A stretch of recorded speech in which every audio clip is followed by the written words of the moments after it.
Welcome to the Education Scotland podcast. In every episode, we are joined by teachers, professionals and experts to unpack some of the big questions and topics facing the education sector in Scotland. Stay informed with the latest on education in Scotland by subscribing to our podcast.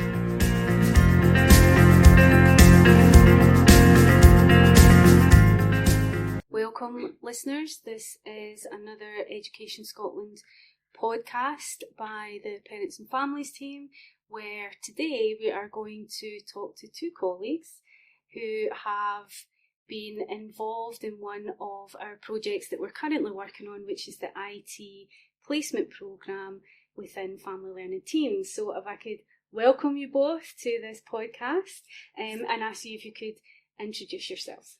Thanks, Susan. My name's Gale Macleod. I'm a Professor of Interpersonal Relationships in Education at the Moray House School of Education and Sport at the University of Edinburgh. My name's Mhairi McNeill. I'm currently an ESOL coordinator for City of Edinburgh Council Resettlement Programme, but prior to that I was part of the family learning team within City of Edinburgh Council. And that's where we met, Mhairi. Right. And Gail, we met through Mhairi, didn't we? Yeah. And for those listening, my name's Susan Doherty and I'm a Development Officer in Education Scotland for Family Learning. So that's how we all know each other. So it's been a minute that we have met, I believe. We'll not go on to how long it's been. But obviously we are working on this student-teacher placement programme within family learning teams. And this came about because we worked with the ITE universities and we developed a strategy, not just for family learning, but also for parental involvement, engagement and learning at home.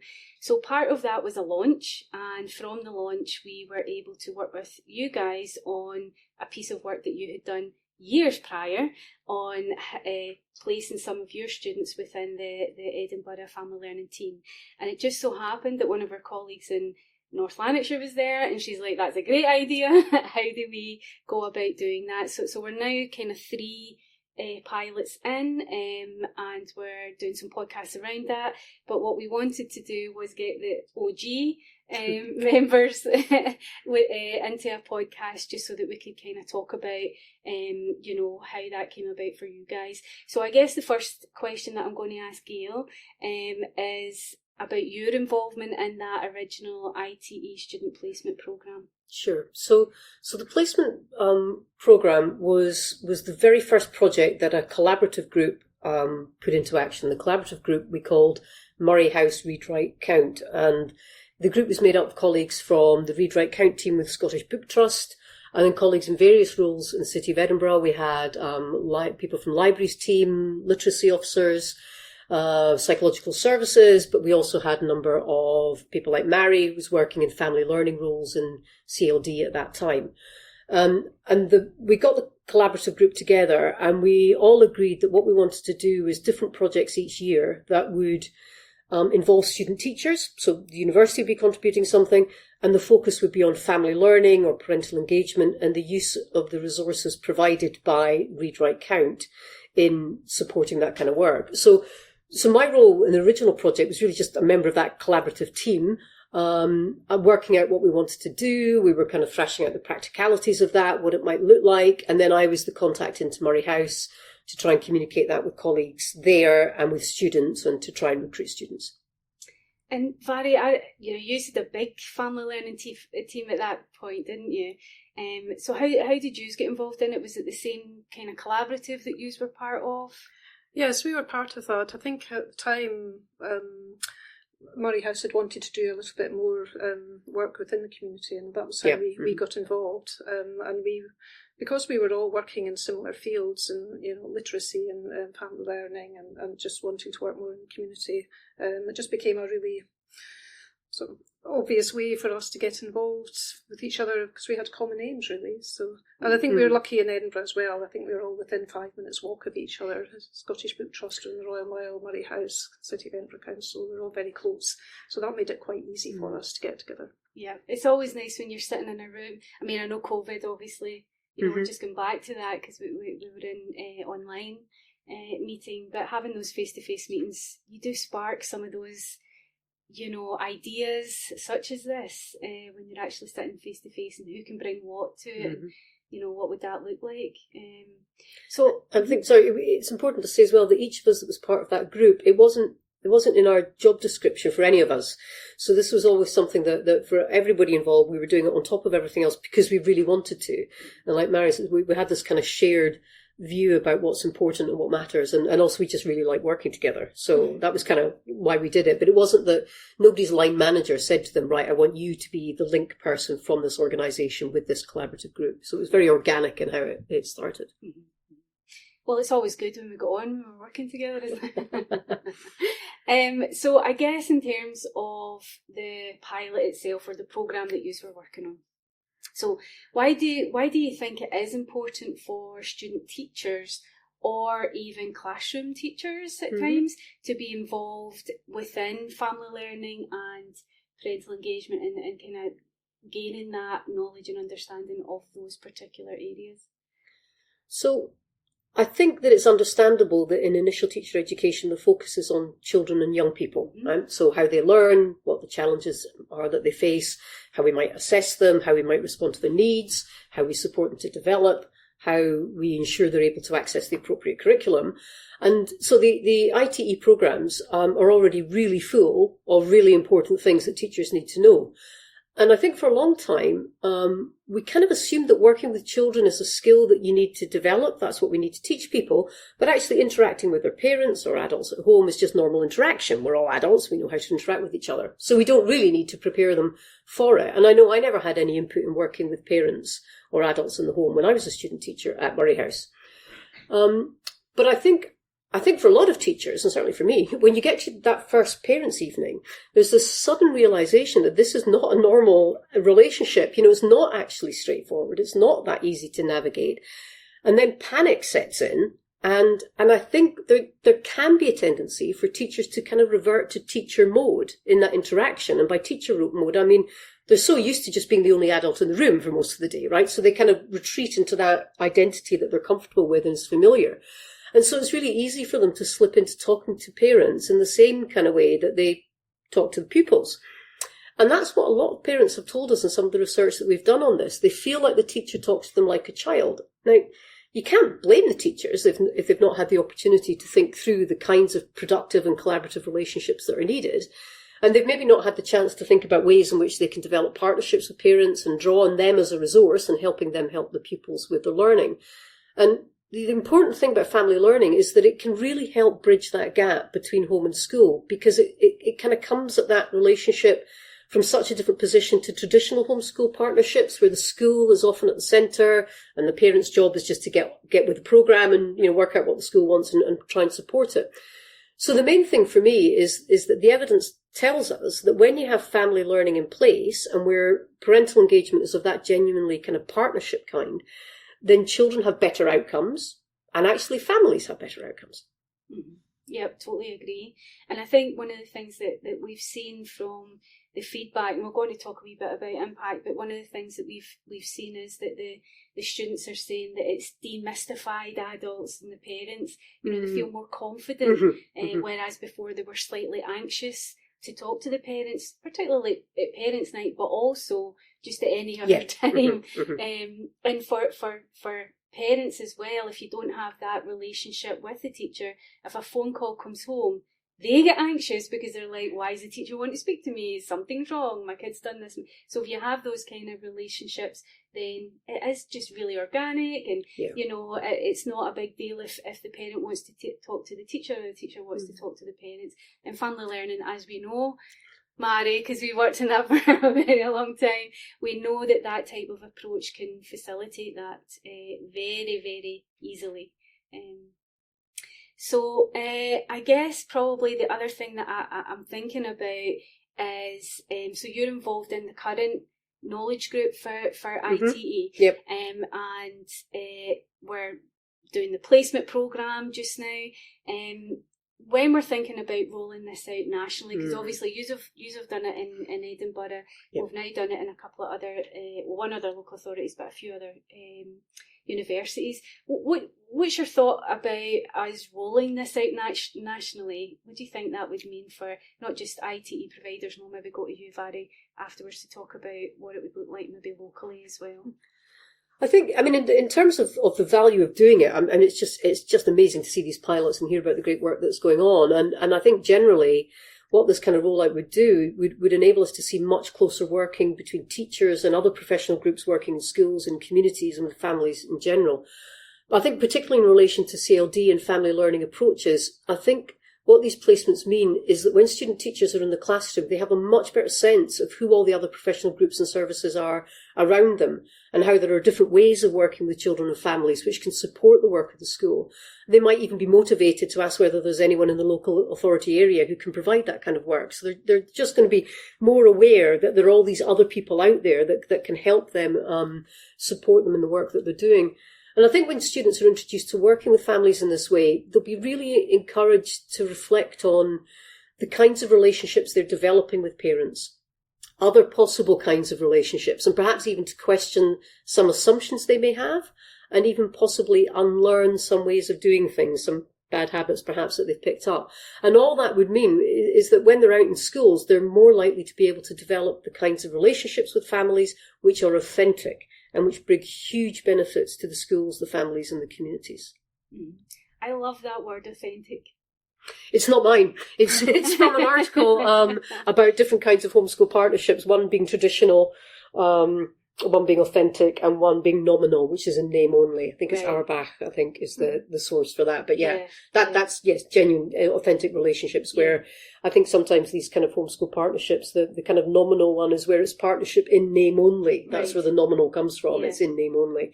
That they say, oh, we've got a partnership, but actually when you dig down and look into it, it's not a partnership at all. It's still school has the control and is driving the agenda, and it's expecting parents to come to them and meet them where they are rather than the other way about. And just in life, I think we're all looking for that authenticity, aren't we? You know, and because the thing is, when we talk to parents, they suss it out real quick. Like if someone's not being genuine with them, or if they're going to if they're asked to come into school and go to a particular programme, they've been told it's one thing and they turn up and it's applied mathematics or something, and they're just like, I ain't coming back. So being authentic, being transparent, and non-stigmatising, I think these are the things that we would hope that the student teachers are getting from our family learning colleagues who live that life, are authentic and, try to be engaging in a non-threatening way with families. So I would hope that they kind of learn that kind of approach. Okay, Mhairi, I was just going to go to yourself and talk about when you were part of that family learning team within Edinburgh, and you had those students who we met obviously at the launch. At the launch of the strategy. Can you tell us a wee bit about how that went for you guys? Yeah, sure. It was Elspeth and Emily, wasn't it? It was, who came along and who talked about it at the launch. It was quite a few years ago, so it was pre-COVID. Ultimately, the aim was to provide very practical ways that student teachers could get involved, as well as have an appreciation of working in partnership with parents. So I worked in several primary schools at the time as a family learning worker, and we chose to do some sessions around the Read, Write, Count book gifting. And that was because it's a very visible way of promoting literacy and reading with parents. And so a typical session would be I would invite parents into the school to join the children in their classroom. We would read the book together, and then we would do an activity based on the characters in the book. From a family learning point of view, sessions like this are a non-threatening way to enhance the shared reading experience of parents and children at home, and to give parents ideas and confidence to do more at home. And from the teacher's point of view, it perhaps emphasises the links between home and school, and the interest that parents have in reading with their child and doing activities together.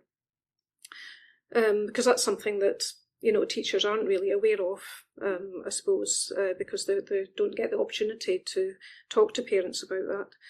We were also really aware that some parents were ESOL learners, so English was their second language, or they might not have had good literacy skills themselves. So we made the sessions really practical. So they were non-threatening ways to involve parents. We weren't going to put parents on the spot and say, you've got to do this. It was just very organic and made it very easy for everybody to join in. And I think an important part of that was making teachers aware that some parents would be quite nervous of coming into the school. And again, teachers quite often, aren't aware that people would struggle with coming into the school. So it was a good way to actually make that possible within the school. It's so funny because when you talk to parents, sometimes they're like, I was so nervous to go to school. And then you speak to the teachers and they're like, I was so nervous for my first parents' night. Yeah. And it's kind of like, breaking that down, breaking that stigma, breaking those kind of concerns down before they even get to meet each other. I think that's one of the things that we're really trying to achieve. And in terms of with the students being there, we know from our colleagues in Northland that the staff in Northland actually get a lot out of getting the student teachers in, because they came with a lot of strategies themselves, because they've just had a lot of theory and current research around education. So the staff actually get a lot having the student teachers in. What about you guys? Did you enjoy having those student teachers in? Did you get a lot out of it? Yeah, I think I was really lucky with the students I had. They were really up for it and they had a lot of ideas. They'd come along to a couple of workshops that we had prior to that in Moray House, which were really kind of just practical ways of working with parents. So I think particularly the ones I was working with had a good idea of how to do that anyway. I think it would be useful, to get to know the student teacher a little bit as well and what their strengths are. And at the launch we were able to hear what the impact was on them. So I was just really pleased and blown away that they were saying, no, we're still using those strategies that we learned when we were placed within that team.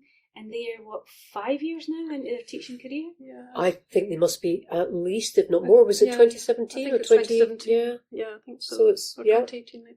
Can't remember now. Yeah. But just think about all those families that they now have. So you see that cascading impact, don't you, when you get to see them maybe 8 years or whatever down the line. And that was all because of that placement programme that you guys come up with, sitting in a room, talking about the skills, the resources that you had, the time that you were able to spare, but also just that you knew it was the right thing to do. It's amazing, really, isn't it? Yeah, I don't think we ever imagined that what we were doing would be picked up as by a pilot and rolled out in other places. So I think we just, we were all just really passionate about, thinking that this was a really important thing that we should be doing, and a recognition that it maybe wasn't happening as much as it could, and it wasn't happening at all, and that within that room we had the people in the right places and the right skill set to be able to make something happen. That I think is often, I think universities are generally quite keen. Well, certainly researchers are very keen to make a difference, right? So to kind of have the findings from the research actually put into practice. And actually this project was a wee bit different than that, because actually it was working with this project that then generated some research. And just that close relationship between the research and the practice, I think, can be really difficult boundary to cross in normal circumstances. It's often your research findings will only get into practice or have an impact on practice if that fits with the government's agenda that's already existing, or that there's funding there available for it. But because actually the research that came out of this collaborative group was based on questions that the practitioners had, it meant that when we answered those questions, actually they had absolute relevance for people working in practice, because they were the questions that they had started with. So in fact, there's now 3 articles, I think, kind of based loosely on the work of that collaborative group. Yep. And I think they are referenced within the strategy that we then developed as part of the IT knowledge group, that then had the full circle moment back to you guys, and that's why we're here today. So it's, and the thing is as well, when we are on the IT knowledge group, all of the universities, none of them are saying this is not a bad idea. All of them want to be part of it, which is amazing. But the logistics of it is something obviously that we'll probably have to work out, because family learning teams are strong in some local authorities, but potentially not as strong in others anymore. But that's probably a whole other podcast to have a chat about that. But obviously we're coming to the end of the pilot, and part of the pilot is to make recommendations kind of moving forward and hopefully roll this out nationally. So if it is going to be something that other local authorities are considering taking up, so having those student teachers placed within family learning teams within the community, or if it's in school or whatever it is, what would be the main pieces of advice? Like, what's your top tips that you would give them to help them? Well, I would say the biggest challenge was matching students' availability with the host school's availability, and also finding a time that would suit parents. So this really proved really difficult, and that's why I think we probably could have had a few more students doing this, but it was actually really hard. So some flexibility for students in their placement timetable from the start would be the most helpful thing, and the understanding from the school that would be happening. So if that could be written into the placement contract, that would really help in organisational terms. We worked mainly with schools that a family learning worker already had a good relationship with. And I think that was also crucial for the success of the sessions, because senior management in the school really need to be on board. So I think it was because they trusted us and had seen what we'd done before, they were completely on board with this. And I think it would be harder to just kind of, put somebody into a school without any of that prior work. I think it's helpful for students to be part of the planning process with the teacher and family learning worker, and just to go down the whole sort of route about all the practical things to consider. So, for example, just really nitty-gritty things. Is there space for buggies, younger siblings, access to the school? Where are you going to do this? Will it be in the classroom or the hall? Will it be serving refreshments? Do all staff know who's coming into the school? Do office staff know who's coming into the school? Who's going to clear up after the event? I've had a lot of slightly tricky moments when the office staff claim to know nothing about it and we're sending people away again. And, so just even really simple things like that just need to be sort of sorted out beforehand. But also it's really important to go over roles and responsibilities, because obviously the student teacher's not there just to be an extra pair of hands. We want them to have a really clearly defined role in the actual session. And it's quite important as well to be guided by school staff for this as well, because each school's obviously got their own culture and their own way of doing things. As I said before, I was really lucky with the 2 student teachers I worked with. They had no hesitation in getting stuck into the session, and they delivered parts of the session. But I know that some other student teachers might find that quite difficult. So I suppose it's really just being very clear in the first place about who's going to do what and just what the benefits are going to be for everyone, I suppose. So the school doesn't feel that they're like, oh, well, what are we doing here? So I think that part is really important. And I think from the university point of view, I think it's really important that our colleagues running the ITE programmes understand the importance of this. Yes. Because there's so many things fighting for space in the IT curriculum. And the project that we were involved in, it was the students had to find time to do it in their own time. They weren't allowed out of classes or anything. So it does need to be timetabled, I think. And I think I would say you probably don't need to have that many sessions, actually. We're not talking about a 6-week placement with a family learning team. We're talking about all students having the opportunity to engage with, a couple of sessions, to, as Mhairi says, getting involved in the planning, just thinking it through. It doesn't have to be a huge amount of time for it to actually have a really big impact on the students. So I think that would be my main message for the ITE providers. You probably will be able to find enough space for this, I guess. Yeah. And I think, in terms of making sure that they understand the importance of this, of family learning, parental engagement, the research is, there's so much research out there now about the impact that parents and families have. So, yeah, we all need to just keep pushing that agenda, I guess, don't we? I think so. And I think universities as well, I would be arguing for some core teaching for all student teachers on working with families, working with parents, parental engagement, parental involvement, family learning at home, and showing them that research and helping them understand how important it is, and maybe getting that done in the earlier part of their programme, and then the opportunity to actually go out and see that in practice later on, I think would be great. And I think, to be fair, I think we do a bit of that.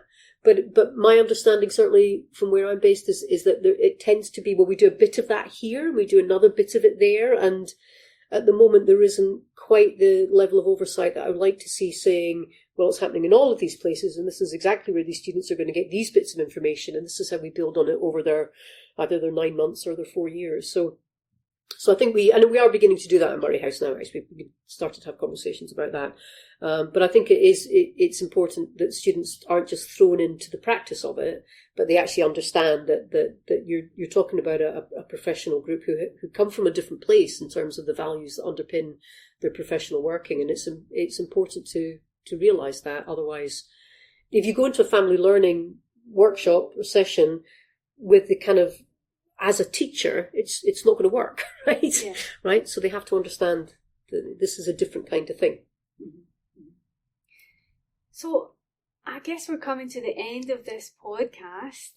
So I just wanted to give you an opportunity to say anything you want, not anything you want, but certainly in relation to this topic, to the listeners that we have here today. I'll go first. Okay.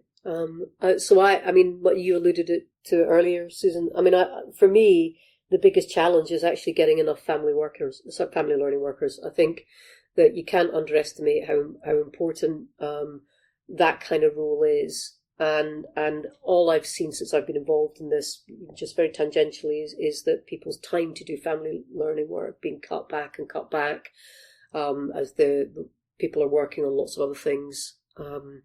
So, I think a lot of people involved in kind of adult education just get, it's the prison literacy, it's the ESOL stuff, it's the new arrivals, it's the family learning can take a bit of a back seat. And so if you have any power at all, or anybody listening has any power at all in thinking about how things are funded, I would say we need more training places and we need more people paid to do family learning work.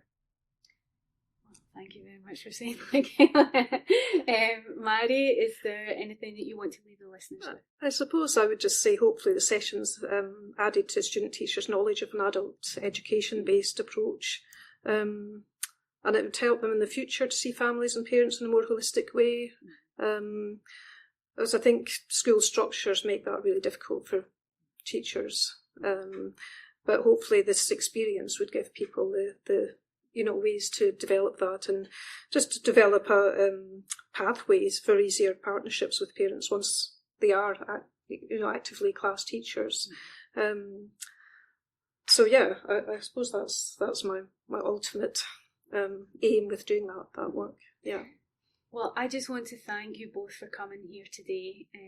Thank you for being an inspiration for this pilot programme. Thank you for all the research you've done. Thank you for the hard work working with the students in the first instance that we have learned so much from. And I hope that you guys are going to be involved in some capacity moving forward. But for the time being, I just want to thank the listeners that are tuning in to this particular podcast. And if you want to know more about this, there is other podcasts, and also you can access Gale's research as well. So thank you very much. Thank you for listening to this podcast. Don't forget to subscribe for notification of when a new episode is published. If there is a topic you would like to hear featured on this podcast, get in touch with us. We'd love to hear from you. Follow us on our social media channels for all the latest news from Education Scotland. Education Scotland is a Scottish Government executive agency charged with supporting quality and improvement in Scottish education.